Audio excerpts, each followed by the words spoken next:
And here we have part 2 of our top 10 happiest countries, the 5 that we didn't get to in our last episode. WanderLust Wednesday. And the country coming in at number 5 is Finland! So Finland sounds amazing. They have the most saunas per capita. They have the most heavy metal bands per capita.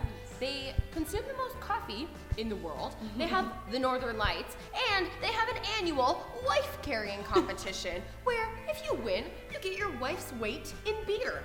Cool. I already bought my ticket. I'm going tomorrow. This place sounds amazing.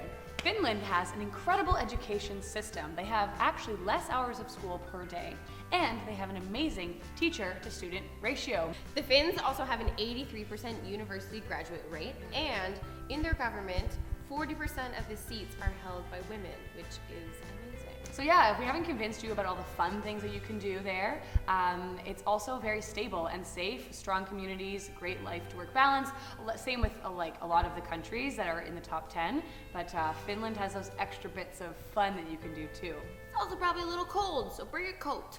Coming in at number 4 is Norway. So another Scandinavian country. They clearly know what they're doing up there. Really. Even though it's a little cold, they clearly have their act together. The unemployment rate in Norway is actually 3.4%. 3.4% of people don't have a job. That is incredible. Norway is also the birthplace of skiing, so it has some of the best ski hills in the world. So if you're passionate about that and you love the snow and outdoor adventure, definitely make your way to Norway. Also, in 2008, they knighted a penguin. So I don't know why, I just found out that they did. In Norway, they actually get 5 weeks of holiday every year. It's over a month of holiday to travel or just relax. That is amazing. That makes for a great work-life balance, and that definitely contributes to happiness. So Norway is one of the most educated, one of the safest, and the majority of hospitals in Norway are also public. So they have a great healthcare system as well. Go to Norway. Go to Norway. Go skiing. In at number 3 is Iceland. Ooh la la. And this country is no short of amazing facts about happiness. I'm so impressed with Iceland. So the Global Peace Index actually also rates Iceland as the most peaceful country in the world. The first female president in Europe, it was actually from Iceland. Woo! Yeah, 1980, Iceland elected the first female president. So in 2008, when the recession happened and all the banks closed, no country was hit worse than Iceland. But after the recession happened and they took this happiness survey, they bumped themselves up 9 spots on the chart. Yeah. So clearly, money is not what happiness is about. And whatever Iceland's got cooking down there, they know. You know why else they'd be happy? Because they also have the Northern Lights. You can go camping and look up the stars and just lay in your tent. Also go to the geothermal spas. You can go hiking. It's supposed to be one of the most beautiful and unique landscapes in the entire world. So I highly recommend you go and check it out. I know people who have gone, like friends of mine traveled and just said they popped over for 4 days because you can actually find pretty accessible flights over to Iceland. They're really trying to promote tourism right now, and so it's a great time to go. So, the land of fire and ice, as they like to call it. So the percentage of Icelanders who say that they have someone to depend on in time of crisis is also the highest in the world. So they are just like living life. Get along, they trust each other. Familia. Iceland is a country full of wealth, beauty, and peace. So go and check it out. Coming in at number 2 is the country of Switzerland. The home of chocolate, the Swiss Alps, the Swiss Army knife, the Swiss, And Heidi. Yes, they actually have such amazing chocolate. I've been to Switzerland before and I ate so much. It's so good. If you're a chocolate fiend, you will love it. And if you love nature, Yeah. go climb the Swiss Alps. It is amazing. You can go ice caving. You can go inside the Alps. This is what we did, and it was phenomenal. Yeah, it was one of the coolest experiences of my life. But Switzerland is a multilingual country. The average person speaks 3 languages: English, French, and German. Their life expectancy average is also 82 years old, on average, which is phenomenal.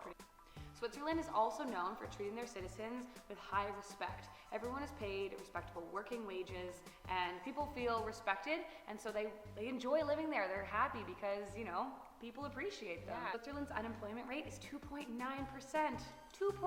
of people in the whole country don't have jobs. That is incredible. That's phenomenal. Yeah. They were also in the top spot last year for the World Happiness Report. So they used to be the happiest. I don't know what happened, but They were beat out by someone. someone. Who? And Country number 1. Denmark.